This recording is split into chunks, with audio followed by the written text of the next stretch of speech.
పార్వతీపురం మన్యం జిల్లా కురుపం శాసనసభ్యులు తోయిక జగదీశ్వరి జన్మదిన వేడుకలను అభిమానులు పార్టీ కేడర్ అత్యంత వైభవంగా నిర్వహించారు.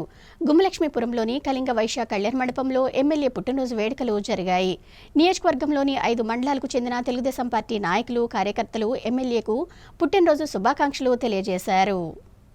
తన పుట్టినరోజు వేడుకలు వైభవంగా నిర్వహించిన తెలుగుదేశం పార్టీ నాయకులు, కార్యకర్తలకు అభినందనలు తెలిపారు. పార్వతీపురం మన్యం జిల్లా కురుపం అసెంబ్లీ నియోజకవర్గ శాసనసభ్యులు తోయిక జగదీశ్వరి నియోజకవర్గంలోని గుమ్మలక్ష్మీపురం గ్రామ కళింగ వైశ్య కళ్యాణ మండపంలో ఎమ్మెల్యే తోయిక జగదీశ్వరి జన్మదిన వేడుకలను టీడీపీ శ్రేణులు ఘనంగా నిర్వహించారు. కేక్ కట్ చేసి స్వీట్లు పంపిణీ చేశారు. ఈ సందర్భంగా జగదీశ్వరి పార్టీ శ్రేణులను ఉద్దేశించి మాట్లాడుతూ పుట్టినరోజున పండుగలా నిర్వహించిన కార్యకర్తలకు కృతజ్ఞతలు తెలిపారు. అలాగే తన పుట్టినరోజు సందర్భంగా శుభాకాంక్షలు తెలియజేసేందుకు వచ్చిన వారు పూలదండలు, బొకేలు తీసుకురావద్దని, పుస్తకాలు, పెన్నులు, పెన్సిళ్లు తీసుకురావాలని కోరారు. పేద విద్యార్థులకు అవి ఉపయోగపడతాయని సూచించారు. జగదీశ్వరికి నియోజకవర్గంలోని 5 మండలాలకు చెందిన టీడీపీ నాయకులు, కార్యకర్తలు, అభిమానులు జన్మదిన శుభాకాంక్షలు తెలిపారు.